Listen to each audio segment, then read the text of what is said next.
તો અત્યારે આપણે પહોંચી ગયા છીએ ધોળકિયા ફાઉન્ડેશન નિર્મિત હેતની હવેલી, અને આ હેતની હવેલી સૌજીભાઈ ધોળકિયા દ્વારા નિર્માણ કરવામાં આવી છે અને જે ખરેખર એક રમણીય પર્યટન સ્થળ તરીકે વિકાસ હાલ પામી રહ્યું છે. અને મારી બંને તરફ તમે જોઈ શકો છો કે બંને સાઈડ માનવ નિર્મિત સરોવર નિર્માણ પામ્યા છે અને એની અંદર અત્યારે પુષ્કળ માત્રામાં પાણી છે અને સાથોસાથ એ પાણીના આવવાના લીધે વોટર સ્પોર્ટની પણ ફેસિલિટી જે છે આ જગ્યા ખાતે ઉપલબ્ધ કરવામાં આવી છે.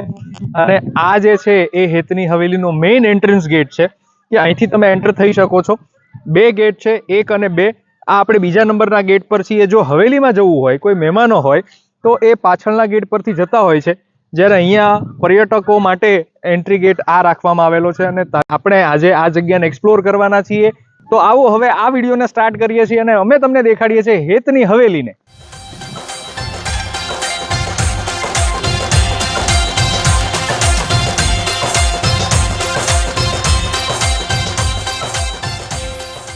નમસ્કાર દોસ્તો, હું છું ભાર્ગવ જોશી અને આજે હું અને મારી ટીમ આવી પહોંચ્યા છીએ એક એવી જગ્યા કે જે જગ્યાએ તમે તમારા પરિવાર સાથે એક દિવસનું વેકેશન તમે આખો દિવસ અહીંયા ગાળી શકો છો. બહુ જ મજા આવશે બાળકોને અહીંયા ફરવાની, રમવાની, હરવા ફરવાની.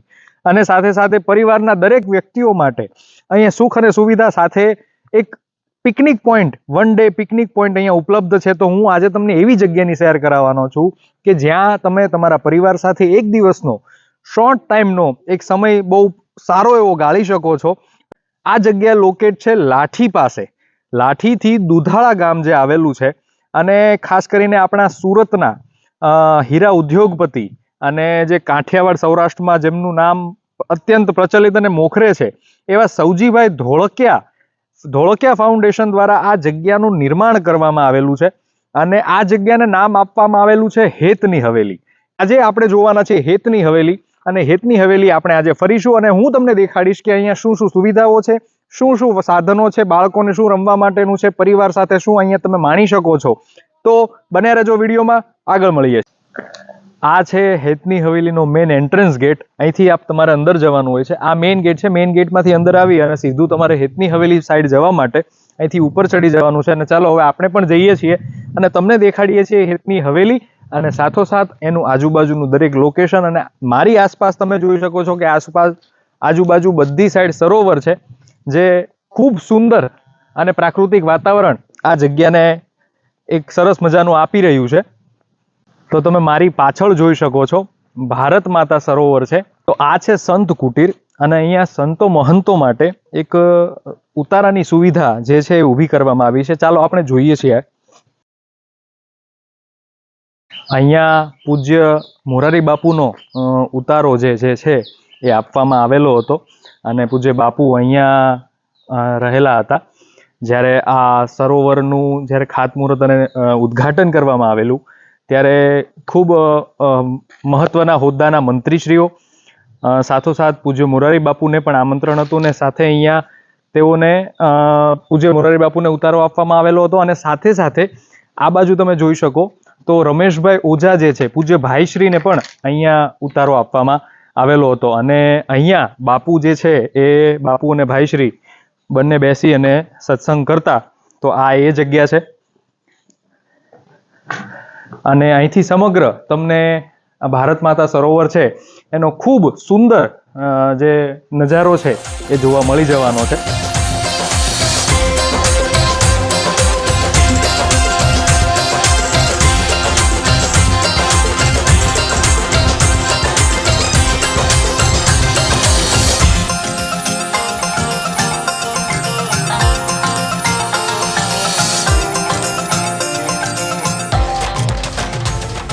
તો આ જગ્યા છે અને અહીંયા તમે જોઈ શકો છો કે આટલું સરસ મજાનું વિશાળ ગાર્ડન છે અને સાથે સાથે બાળકોને જે વન્ય પ્રાણીઓ જે છે એ બધા શો પીસ તરીકે મૂકવામાં આવેલા છે. અને અહીંયા મારી બાજુમાં સામે તમે જોઈ શકો તો અહીંયા સ્વિમિંગ પુલ પણ બનાવવામાં આવેલો છે.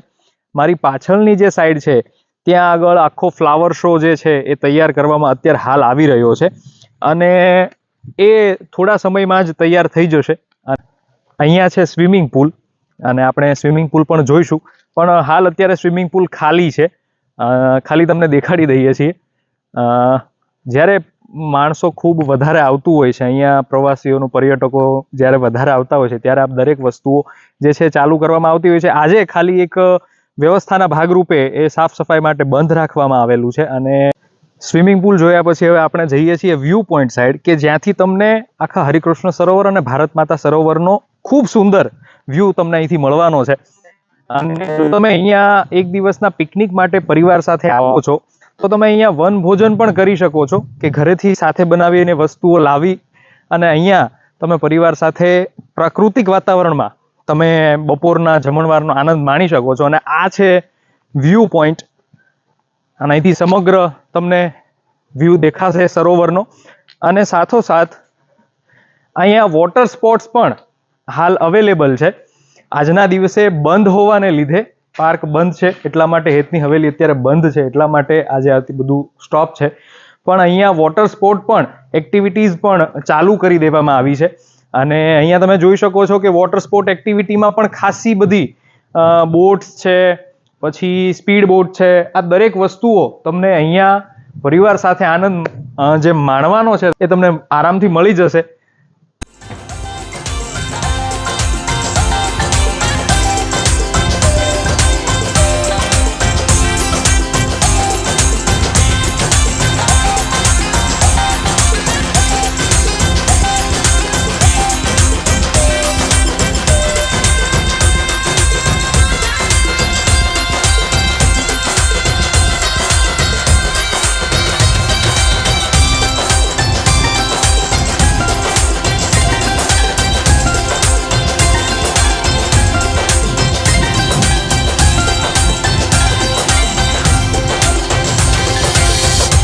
તો આવી છે આ હેતની હવેલી, અને ખૂબ પ્રાકૃતિક વાતાવરણની વચ્ચે તમે તમારા પરિવાર સાથે ખૂબ એવો સરસ સુંદર મજાનો ટાઈમ જે છે એ તમે સ્પેન્ડ કરી શકો છો.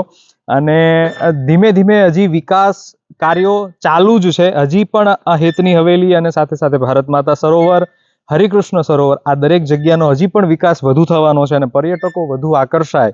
લોકો માટે એક નવીન સ્થળ જે આ સવજીભાઈ ધોળકિયાના એક એમના ધોળકિયા ફાઉન્ડેશન દ્વારા આજે ઊભું કરવામાં આવી રહ્યું છે. તો ખરેખર તેમને ખૂબ ખૂબ વંદન છે કે આવડા મોટા સરોવરનું જાતે નિર્માણ કરાવવું, અને નિર્માણ પછી પણ એની સંભાળ રાખવી અને એ સમગ્ર વ્યવસ્થા ઊભી કરવી, એ જે ખરેખર બહુ મોટી વસ્તુ છે. તેમાંથી એક આ ઉત્તમ ઉદાહરણ પૂરી પાડતી આ જગ્યા જે છે એ ધોળકિયા ફાઉન્ડેશન દ્વારા નિર્મિત કરવામાં આવી છે. ચાલો હવે આપણે આગળ જોઈએ છીએ.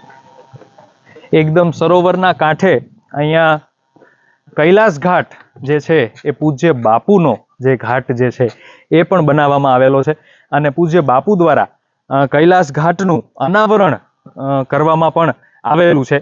અને 29/12/2022 રોજ ગુરુવારની પાવનમયી ઘડીએ આ કૈલાસ ઘાટનું જે નામકરણ છે એ પ્રખર રામાયણી પરમ પૂજ્ય શ્રી મોરારી બાપુ દ્વારા આ જે કૈલાસ ઘાટ છે એનું નામ આપવામાં આવેલું છે. આ સરોવરનો એક ઘાટ બનાવવામાં આવ્યો છે અને જેનું નામ આપવામાં આવ્યું છે કૈલાસ ઘાટ.